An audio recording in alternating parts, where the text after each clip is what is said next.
I mean, I'm pressing the button, waiting for the next thing of meds. It was so extreme, and I can't deal with this pain. Like, it was unlivable pain. You have to become your own, not only advocate, but your researcher. You know, you can't go in blindly into any of these environments when you have health conditions that could take you out. You have to feel safe in that. I need to Right. feel that you have some sort of empathy, whether Yeah. you're able to do something or not. Just give me the information so that I can also understand and help you make a decision, because see, this is a partnership here. You have to take responsibility for your own life. No one can help you heal but you. Now, you can, if you have faith and God gives you advice, but that's what I use, because then I got information about where I needed to be and the people that I needed to meet. This episode of the Good Living Now podcast is sponsored by our friends at Joy Mode. Now, after going through prostate cancer, I experienced erectile dysfunction, and I wanted a more natural way to support healthy circulations. Now, one of the things that has worked for me is Joy Mode, which gave me confidence during those intimate moments. Now, some users report that Joy Mode may even support healthy blood pressure trends. Now, if you'd like to learn more, visit tryjoymode.com and use my affiliate code Harrell20 at checkout to save 20%. Welcome to the Good Living Now podcast, where we talk to real people about real change leading to real health. I'm your host, Harold LaFall, and today, we're going to have a powerful conversation with a young lady who just 5 years ago didn't know that she would be here.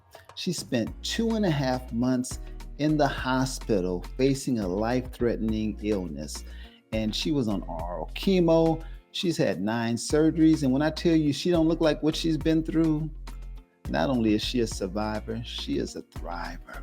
Welcome to the show, Malaysia Harrell.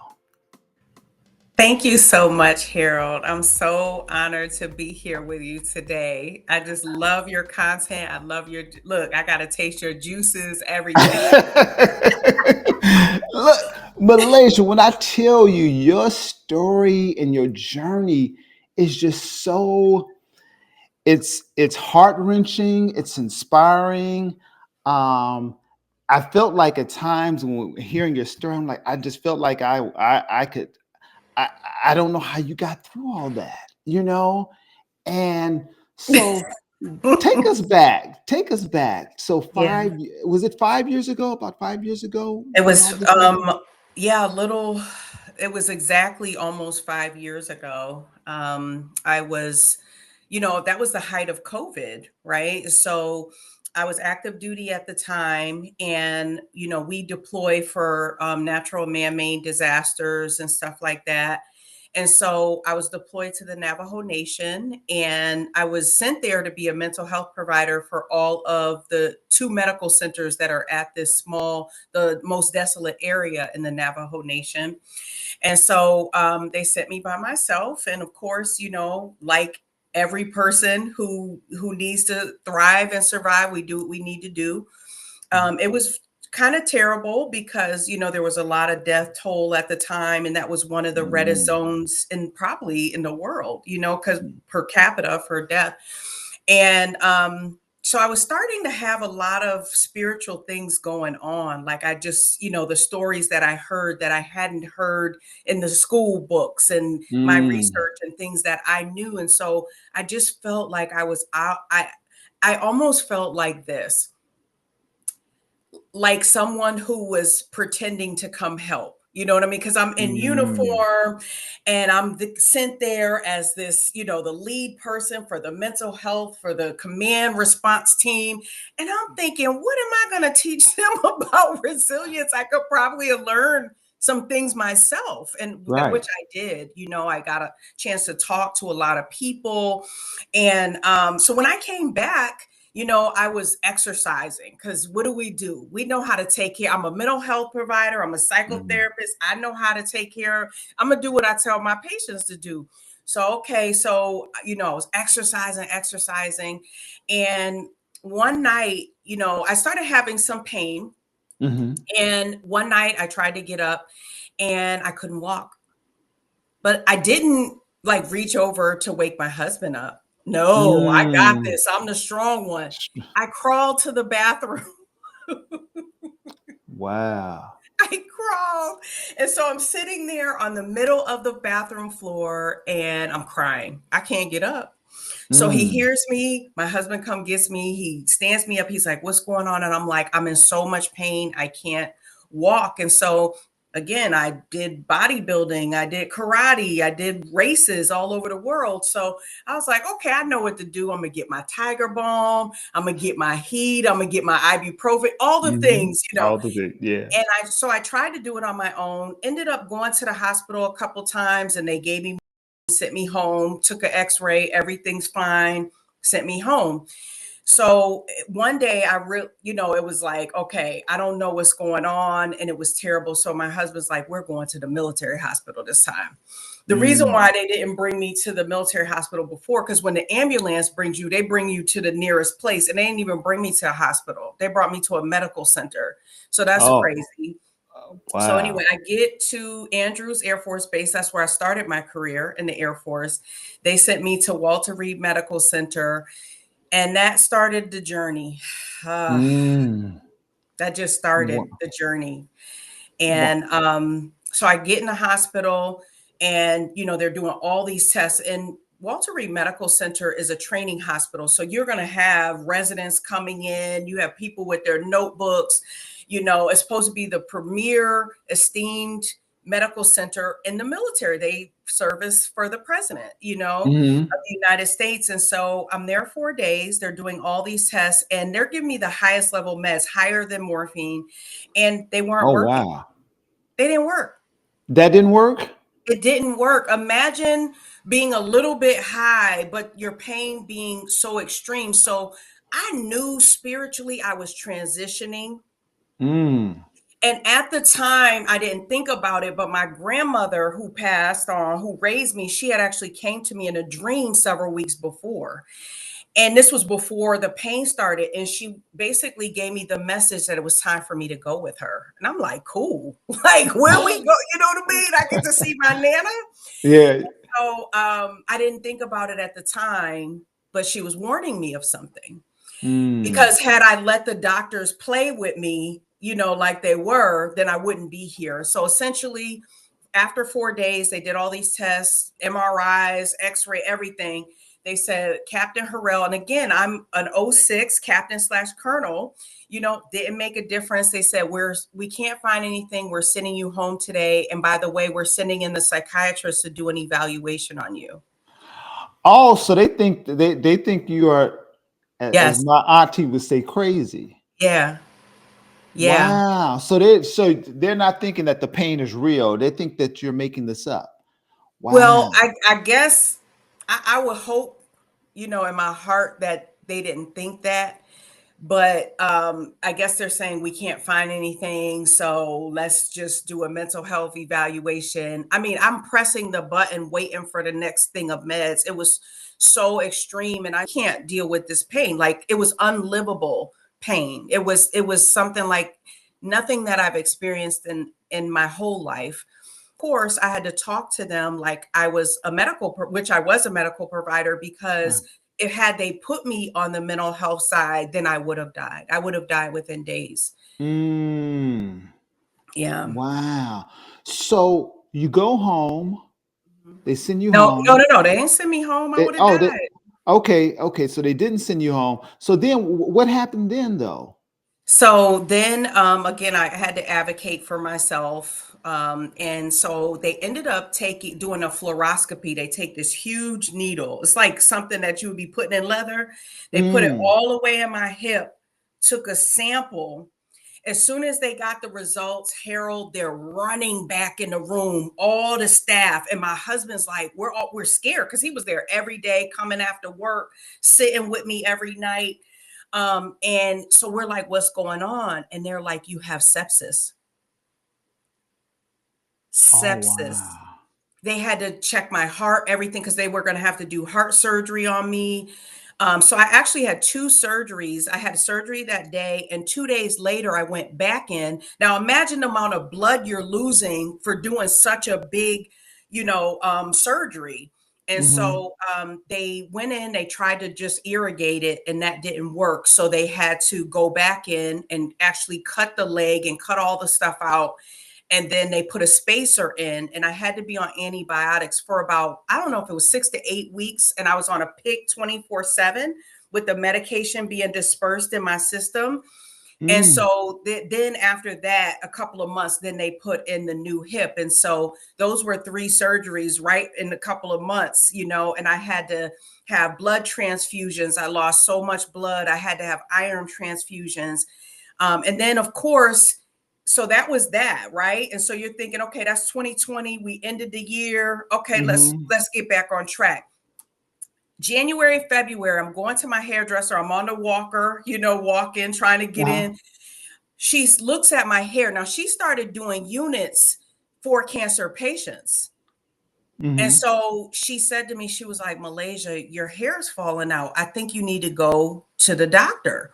And I'm thinking, oh, I took all these meds and stress, because that's what they're going to tell me anyway, which they did. And so I ended up going to the doctors again. They're talking about his stress, and they're saying, well, what kind of bonnets did you wear? You know what I mean? Did you have braids as a child? You know what I mean? Like all this gaslighting. And so I'm like, okay, so in April of 2021, I thought I was having a stroke or a heart attack. Like, I mean, the pain, I was numb on this side, the pain, I was having shooting pain in my head and my eyeballs. And so we went to the hospital again, and they did a chest x-ray at that time. Again, it's the height of COVID. They found all these lesions all over my lungs. Wow. So they were in my lungs, they were in my stomach, they were in my, in my glands, and so lymph nodes. And so they hospitalized me for a week, and they're doing all these tests, and they were inconclusive. They thought it was cancer at the time. And so they let me out that weekend. And as soon as I got out, my sister and her family, they kept coming up every time I was in the hospital. So that was Saturday when they left. On Sunday, I got Bell's palsy. So my face drooped all the way down. So we went back, and I'm like, listen, if I need palliative care, just let me know. Like, don't, you know what I mean? What's going on? So it took them about 6 more months to diagnose me, and they settled on sarcoidosis, which is a twilight disease. It's like cancer because, the lesions attacked your organs. So I was going to a lung transplant center in Virginia. And so here's the kicker on this one, though, Harold. Believe this, okay? So when they finally diagnosed me, they bring in this lady, African-American lady. She was nice. And they're like, we have a sarcoidosis coordinator. We have a support group. We have an event every year, all this kind of stuff.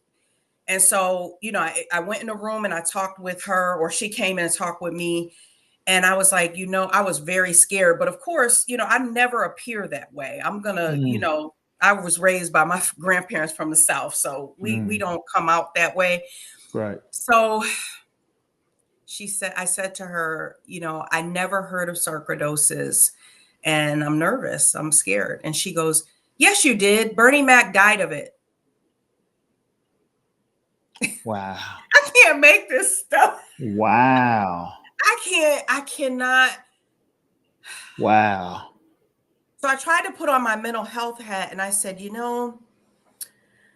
I've been doing mental health a long time. I said, I would love to come and support you all, once I heal, because maybe if you had a social worker or someone who could talk with the patients and let them express their feelings, it was a nightmare. It was during COVID. So a lot of things were shut down. I couldn't get all the medical services that I needed.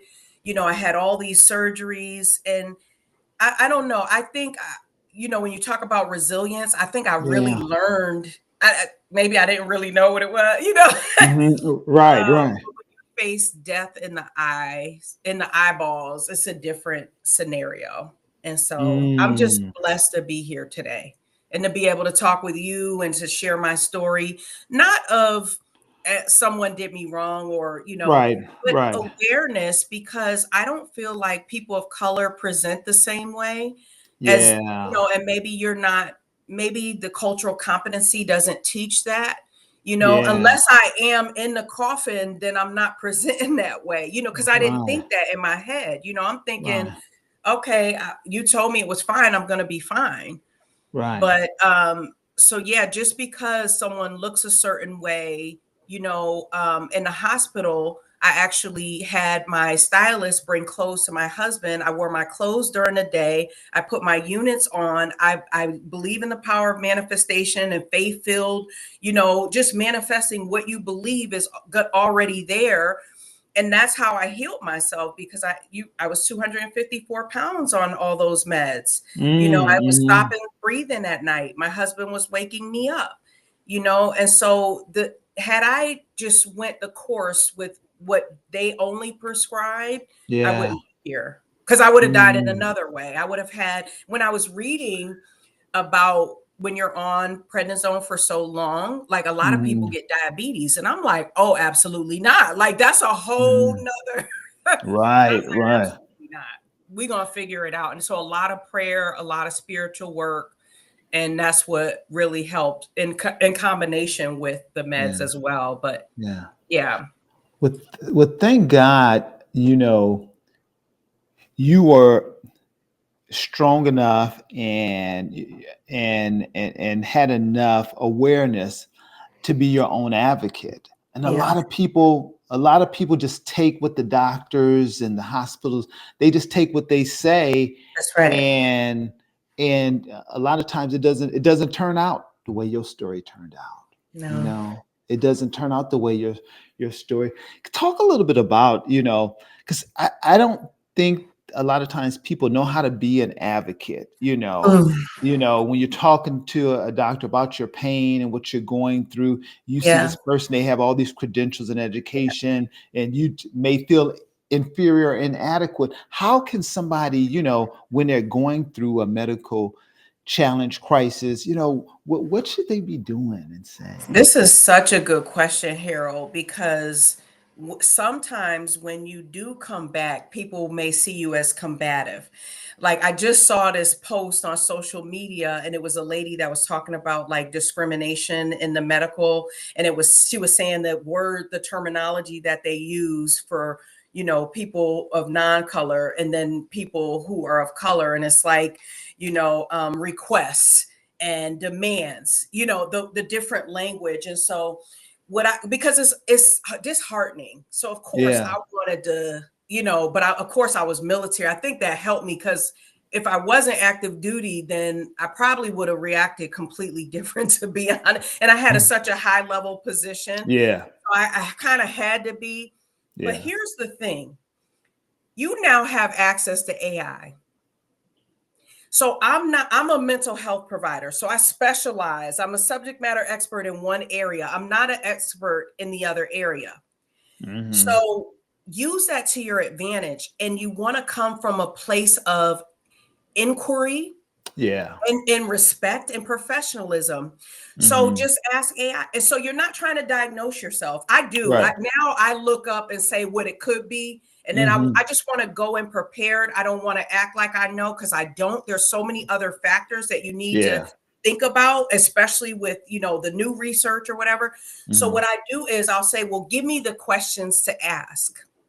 Mm. And so when they Mm. see that you're serious about your own health, it's like, Mhm. oh, well, why can't you do this?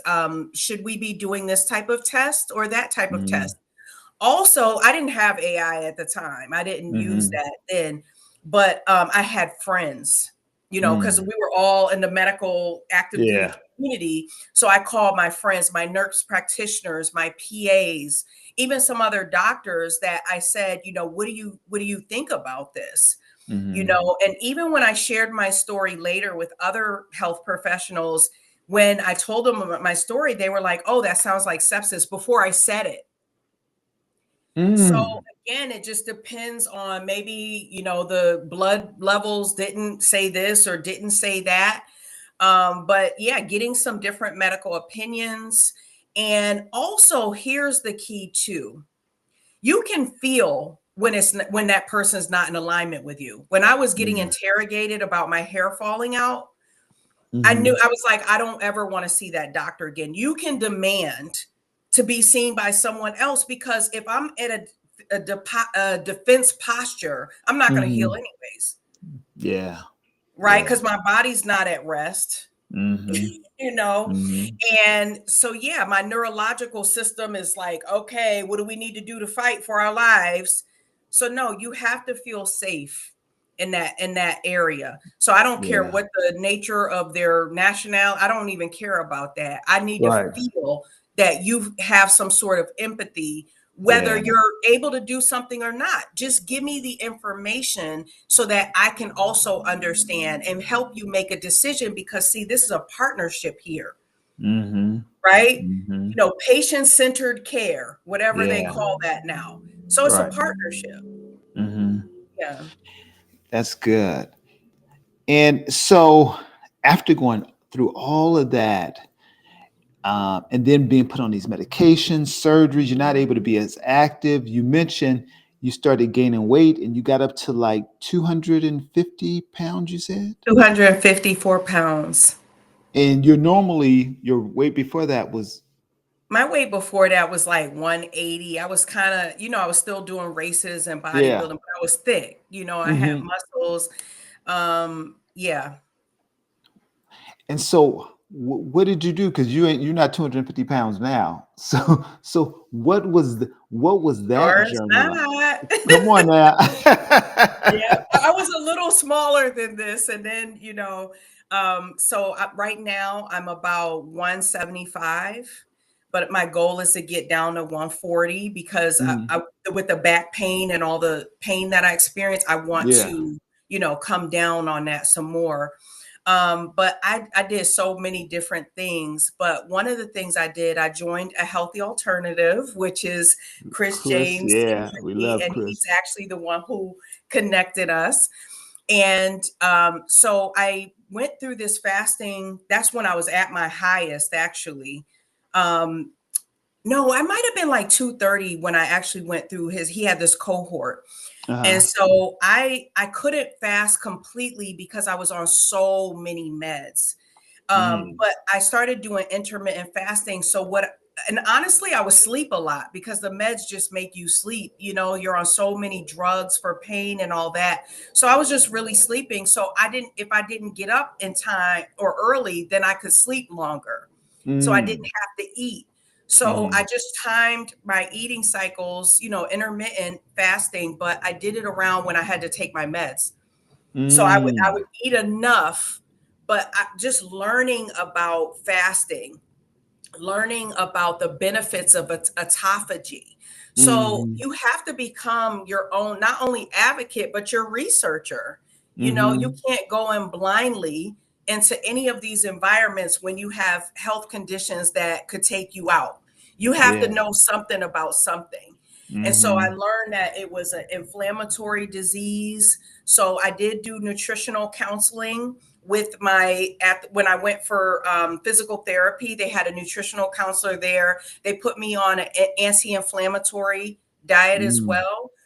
So Mhm. I just started learning more and more and more. And then also I, went to several spiritual retreats. I went to Sedona, Arizona, to Mm. Sedona Soul Adventures. And I had heard about that from someone else, and it just really resonated with me. And then my coach, I have a coach, and he's retired. He's was a Green Beret, and he told me about the Reality Center in Santa Monica, California. So I actually Mm. went out there, and then I did a retreat out there as well in collaboration with them. And Mm. so they do they have technology, and they simulate the psychedelic experience. So, I wasn't taking no drug, you know what I mean? I'd Yeah. already had enough. And plus I wasn't in this country, so I couldn't even leave the country if I wanted to go do something like that. But I just thought Yeah. health wise, it's probably not. So they simulate it. They use sound, use vibration, and they use lights. And what they do Mm. is when you go there, they do this they put your voice and they do an analyzation with the technology to determine where the energy is in your body in the different chakra areas. So of course, mine was in the top. When you're in fight or flight, Hmm. you're not Right. you're not thinking, you're protecting your heart, you're protecting your body. And Hmm. so did that as well. And, of course, a lot of the things that I learned at these different retreats that I went to, I incorporated those things, breathing. I do the, what is it? I always forget the name of it. Wim Hof breathing. Mm-hmm. I'm in my PhD for mind body medicine now. And so I had to become my own research assignment, and so Mm-hmm. I'm learning about the power of sound, sound therapy, aroma Mm-hmm. aromatherapy. I have my own, candle company. I started that before all of this. Mm-hmm. And, so I realized, oh, maybe I need to do some things differently with how, I use aromatherapy as well. But I just I just love learning about how you actually have the opportunity to heal yourself. And of course, I did a lot of prayer and I had to ask Mm-hmm. God what his assignment was for me because I was still trying to fight to be active duty. I'm like, no, I want to be admiral. Like this, what are we doing here? This isn't Mm-hmm. going to stop me.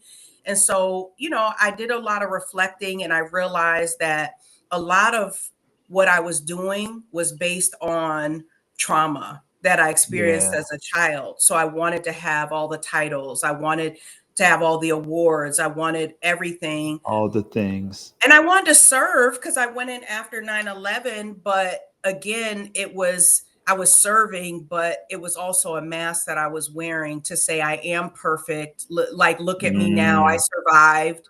And when you get into what your real spiritual, you align with what your purpose is, and you Mm-hmm. know this because with your story.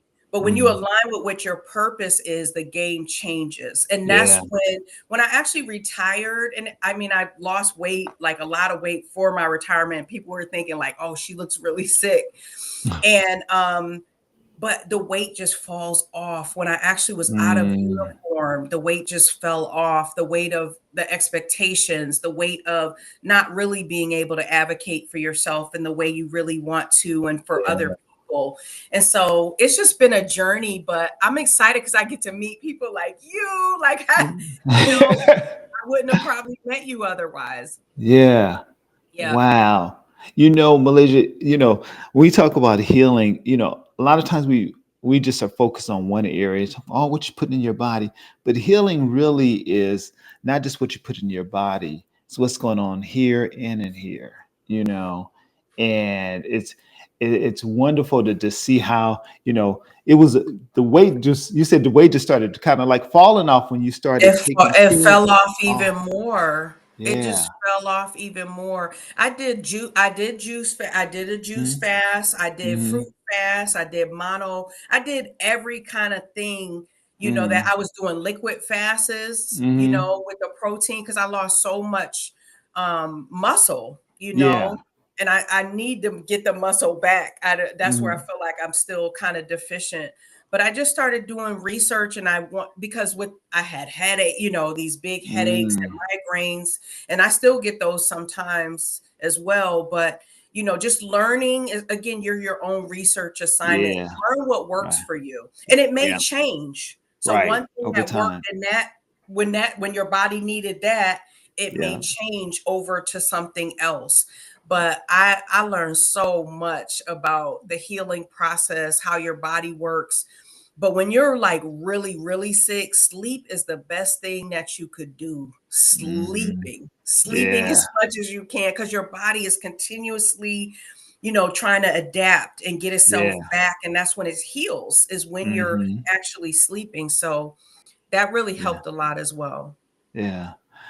So, what do you wish more people knew about health and healing? Mm. Okay, this is one thing. This might be a little, I don't know if it's controversial or not, but when I was little, when I was with my grandmother when I was little, we never went to the doctors. Mm. You went once a year to get your physical because you had to Mhm. for school and all those things you had to do. Mhm. How did we live then? Mm. How did our grandparents live till they were 100, 80, Yeah. 90? Mm. Right? I know the Mhm. food was different. I know the environment, the jobs were different. A lot of things were different. So I understand there's all these other things. But I remember when I used to get sick and I used to lose my voice every year. My grandmother, my great grandmother, and my great grandfather, he used to lose his voice every year too. We would Mhm. eat, we would eat an onion, a Mm. raw onion. I couldn't eat the Mhm. whole thing. He would give me like half an onion. The voice came right back. Mm. We didn't go and get any meds at all. We ate an Mm. onion. When I Yeah. would get sick, she would make me homemade chicken soup, right? And Mhm. I think we still maybe you took Robitussin, that was the thing back then, Mhm. and put Vicks on and all that to Mhm. open everything up. Yep. Putting the heating, they put heat towels on you. Mhm. But it was the love, it was the care, it was the proper food that they gave us, lots Mhm. of drinking fluids and all of that stuff. But what I was saying was, I feel like we took more responsibility and control over our own health. We didn't put it in someone else's hands Yeah. solely. Yeah. That's the difference, Mhm. right? Mhm. Because your family knows you, but these people that you go to, if you haven't been with them your whole life, they don't really know you, Yeah. And so there is a responsibility that we have, number one, for preventative efforts. Mhm. Right. And so we know that now about what they're putting in the fruits. And, I lived in Korea. I lived in Hawaii. I know what the size of a regular apple is supposed to be. I know what the Mhm. size. So when you're getting these big things, they have all these pesticides, they have all these chemicals in them. So you can't always even find what you need at regular stores. Guess what? Go to the international markets. Look Mhm. look at the difference of the fruit in the international market. Right. It's just so different. And so it's really a lot of education, but also just taking responsibility. Yes, Mm. you may need, so I don't believe in, one or the other, like, Right. alternative. No, you may need both, but you may Mhm. not need as much of something else. And then Mhm. just looking at prevention. So even if someone tells you, "Oh, I have these cysts or whatever," and "Oh, it's nothing," get another opinion. If it's hurting you, it's bothering you, and your intuition is telling you, get another opinion if you can. If you have to get another referral, say, "This one doesn't work. Can I find this out?" And Mhm. also ask other specialists. I had contacted, there were other doctors and people who are online, and you send them a message and they'll say, "Look at this video that I have," Mhm. looking at Jason Fung's information. There were so many people that I just learned from, but you have to take responsibility for your own life. No one can help you heal but you. Now Yeah. if you have faith and God gives you advice, but that's what I use, because then I got information about where I needed to be and the people Yeah. that I needed to meet. And so that was having a spiritual clue is Mm. important. Yeah. Yeah. Yeah. And now, Malaysia, you're helping other women, on their journey, finding their purpose, living their best life. Tell us about that. And you got a book out, don't you? Yes, it's coming out. It's called God Has My Six. Mm. And everybody asks, what does God have my six mean? And so in the military, we use direction by the clock and Mhm. coordinates. So my six is my back. So six is my Mm. career. So of I course love you can't that. tell the enemy, hey, the enemy's right behind me. You got to give a direction. So any Yeah, I law love enforcement, that. and so it's a teaching memoir, and it Mhm. talks about my journey of healing, but it also is the blueprint for anyone who needs to overcome any kind of spiritual, or healing journey. Mm. Because a lot, and I think it's specifically for people in general who are outwardly successful, what society deems, right? So you have the Mm. house, you have the car, you have the titles, but you are secretly just inside, you're just so empty. Yeah. And you can't understand why you don't feel fulfilled. And you're like, oh, I'm just ungrateful, because that's what I Mm-hmm. thought for a while. Maybe I have all the blessings, I have everything that I asked for. Maybe I'm just not grateful enough. But it's Mm. not that. It's because you're not fulfilling or being obedient to what your assignment, your divine calling is. And once you do that, it no longer feels like work. So I Mm. feel like this is my mission, this is my ministry.